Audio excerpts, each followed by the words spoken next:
Labour MP Deb O'Neill to discuss all things wage theft today. That's your big campaign. Yes, good morning, Annalise. It's a pleasure to be with you. Thank you so much for making sure that we get this information out into the public place. I know that there's a lot of secrecy, not just for your profession, but a lot of secrecy with this government. It seems a little loose with the truth. And one of the concerns I have is that wage theft, which many people heard about with the 7-Eleven case that was documented while we were undertaking our inquiry into franchising, isn't the only problem that's actually going on in franchising right now. The government received a report from the Joint Committee on Corporations and Financial Services, a unanimous report in March this year, which asked them to implement a very significant number of recommendations. And they looked at it. It was a unanimous report with Michael Sukkar, who is now the Assistant Treasurer. They said, we'll establish a task force, but the task force is operating in secret.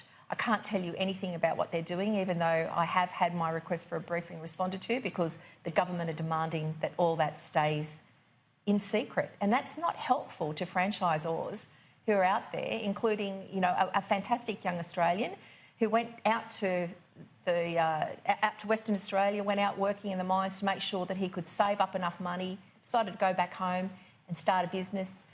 He went to purchase a Jamaica Blue from Food Co. They said $475,000 will get you in. He needed extra working capital, borrowed to the hilt $600,000. They told him, they gave him projections in a business model that said he would make $30,000 a week out of that business. Within 12 months, completely bankrupt.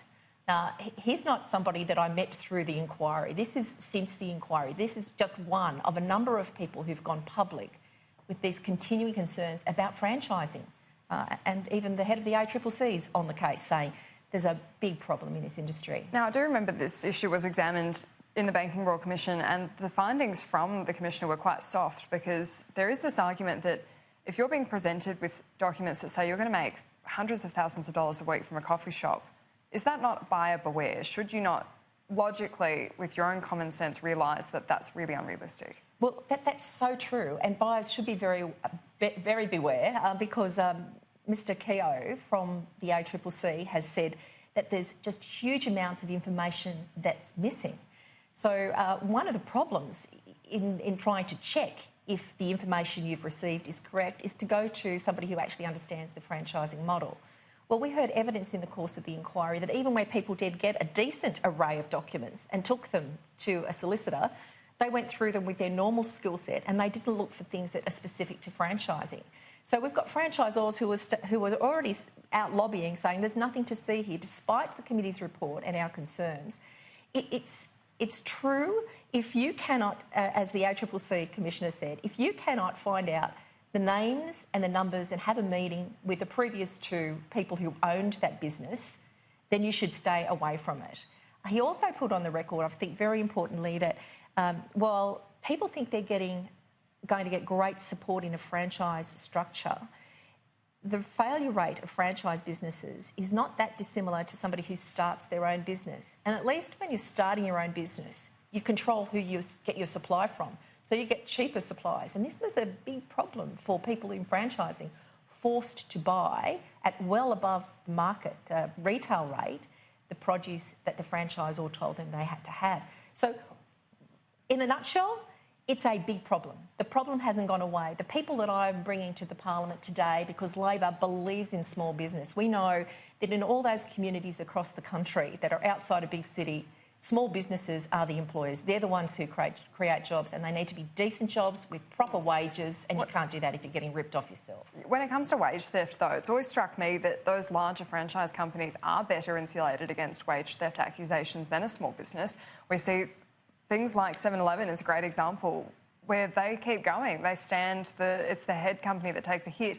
If you're a small business that makes the same, what they say is a mistake in wages, they can be brought under overnight.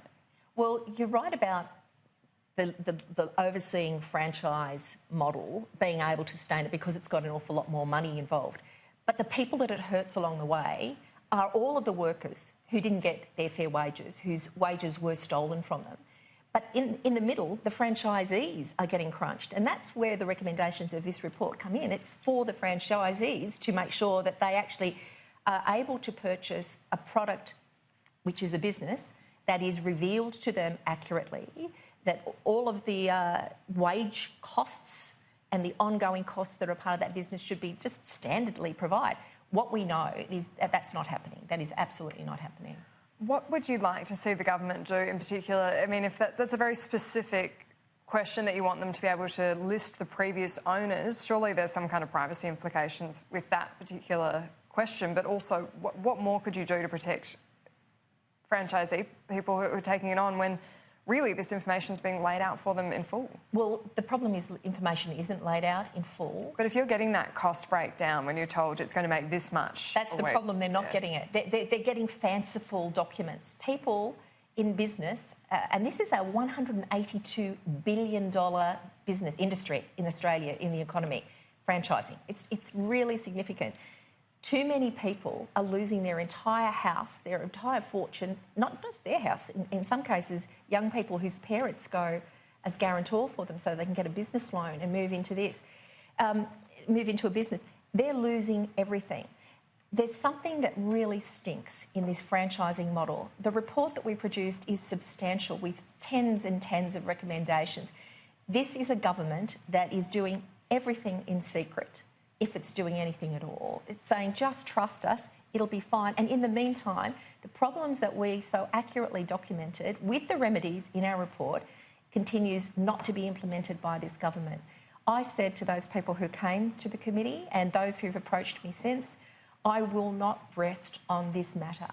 Franchising is an important part of the economy. It's important for the businesses that are in the franchise model, and it's important for the businesses that compete with them, that they aren't undercut by people dodging up the wages and killing off not only their own franchise business but the businesses in the community around them. Just finally, the big discussion around Canberra this week has been around press freedoms. Yes. Are you supportive of this idea that journalists should be exempt from prosecution when they're acting in the public interest? Well, look, I've made a few comments in our interview here about secrecy in this government. You know, one of the things that we rely on in a modern, healthy democracy such as ours is the freedom of the press to actually report what's going on. You shouldn't be frightened to do your job, Annalise. You come here to do a good job for the Australian people. I come here to do a good job for the Australian people. What I'm concerned about is this government continues to act in secrecy. It's failed so far on this franchising industry issue. It's failing journalists in terms of transparency.